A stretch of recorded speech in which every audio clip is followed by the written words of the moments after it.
नमस्कार दोस्तों, आज मेरे साथ एरिया के सुप्रसिद्ध एडवोकेट एसके पंकज सर हैं। कुछ हम सवाल करेंगे। आखिर कौन सवाल करेंगे, आप लोग वीडियो को अंत तक जरूर देखिएगा।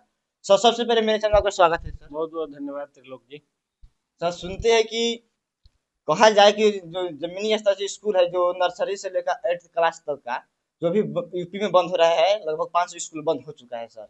तो कहीं ना कहीं सरकारी स्कूल बंद नहीं होना चाहिए, क्योंकि गरीब परिवार का लोग बच्चा सब उसी स्कूल से पढ़ करके यहाँ से जो जिला स्तर पर आते हैं, क्योंकि अब गरीब का बच्चा का इतना सक्षम नहीं होता है कि वो प्राइवेट स्कूल में जाकर पढ़ सके। काहे से कि उनके पास इतना पैसा नहीं होता है कि वो अपना हाई लेवल पर पढ़ाई कर सके। बस ड्रेस का पैसा, किताब बुक का पैसा, स्कूल का फीस नहीं दे पाते हैं।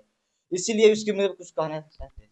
देखिए, बहुत बहुत पहले तो अच्छा मुद्दा आप लेकर के आए जी। हैं। इन सब मुद्दों पर प्रायः यूट्यूबर्स जो है वो सवाल नहीं पूछते हैं, सेंसेशनल इश्यूज पर पूछते जी। हैं ताकि वायरल हो जाए। जी। वो लोग जो है अक्षरा सिंह पे पूछने लगेगा, मनीष जी। कश्यप पे पूछने लगेगा, पवन सिंह पे पूछेगा, तेजस्वी यादव पे पूछेगा ताकि वायरल हो जाए। जी। लेकिन जो रियल इश्यूज हैं जिस पे आपने सवाल पूछा, जी। ये जरूरी सवाल होते हैं। तो मैं आग्रह करता हूं कि आप लोग जो है इस वीडियो को ज्यादा से ज्यादा शेयर कर दीजिएगा ताकि इस सब मुद्दे पर व्यू जाए, तब जी। जाकर के अश्लीलता या कुकर्मी वीडियो जी। से जो है, खराब वीडियो से मुक्ति जी। मिलेगी।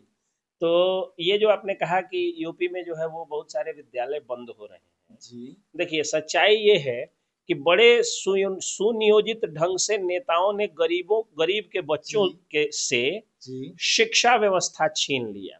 जी। देखिए इसकी शुरुआत कहाँ से होती है, थोड़ा सा ध्यान से जी। समझिएगा तो आपको दे।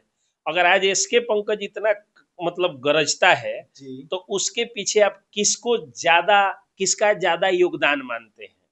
तो धार्मिक रूप से अगर पूछिएगा तो ऊपर वाले का योगदान मानिए, जी। चाहे आप जिस रूप में पूज रहे हो। जी। आप बजरंगबली को पूजे, आप भगवान राम को जी। पूजे, बुद्ध को पूजे, जी। आप जिनको पूजना है पूजिए, जी। उसके लिए ये नहीं। आप अल्लाह को पूजे, वाहेगुरु को जी। पूजे, जीसस को पूजे। तो एक तो ऊपर वाला, जी। लेकिन नीचे में ऊपर जी। वाला भी जो है वो स्वयं बार बार नहीं अवतरित होता है। जी। जी। वो नीचे में किसी न किसी के तलवार में, बंदूक में, जी। कलम में शक्ति दे करके राक्षसों का विनाश करता है। जी। जैसे जब ऊपर वाले को लगता है कि भाई दुर्गा माता स्वयं अवतार लेती हैं और महिषासुर का वध करती हैं, जी। तो कई बार ऐसा लगता है कि झांसी की रानी का अवतार लेकर के वही दुर्गा माता जो है अंग्रेजों का वध करती हैं। जी। तो कई बार कर्नल सोफिया कुरैशी का अवतार लेकर के पाकिस्तानी राक्षसों का भी सफाया जी। करने का काम जो है वो भगवान करते हैं।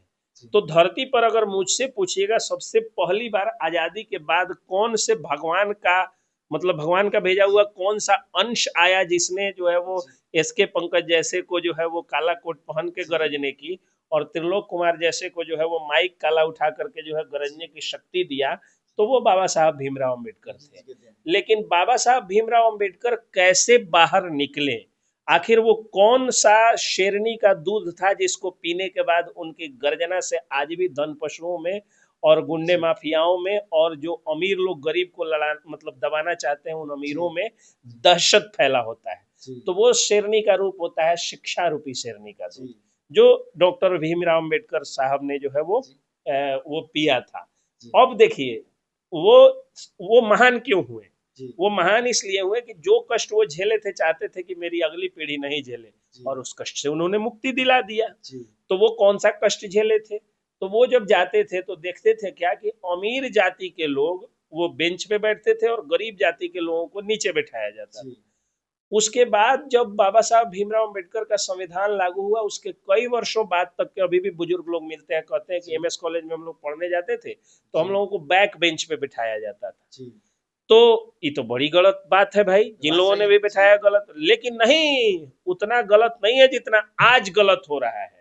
जी। अब डॉक्टर बाबा साहब भीमराव अम्बेडकर नहीं होते तो लालू जी। जैसे लोग सीएम नहीं बनते, जी। बात सही। नीतीश कुमार जैसे लोग सीएम नहीं बनते, जी। एसके पंकज जैसा व्यक्ति वकील नहीं बनता। जी। बड़ा वकील कौन बनता? जो बड़े जो बड़े। वकील का औलाद है वो बनता। जी। हम लोग उसका फाइल ढो रहे होते। जी। जी। बात सही है।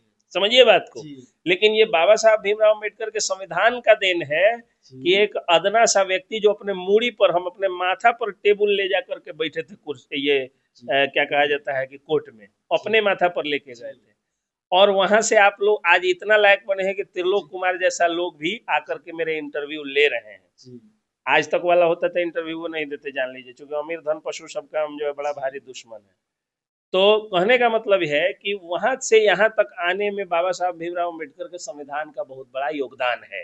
जी तो बाबा साहब भीमराव अम्बेडकर अगर उतना कष्ट झेले कि नीचे बैठना पड़ा और बाद में अम्बेडकरवादी लोगों को अगर पीछे बैठना पड़ा, जी तो आज उन लोगों को बड़ा आंदोलन करने की जरूरत है उन शिक्षा माफियाओं के खिलाफ, जी जिन शिक्षा माफियाओं ने बड़े बड़े स्कूल कॉलेज बना दिए हैं और उसके गेट में एंट्री भी गरीब के बेटा को जो है वो नहीं मिल पाएगी। जी मतलब समान नियम सबके लिए हो, इसके लिए तो पहली शर्त ही होनी चाहिए कि समान शिक्षा जी होनी जी चाहिए। राष्ट्रपति हो या हो भंगी की संतान, जी सबको शिक्षा एक समान।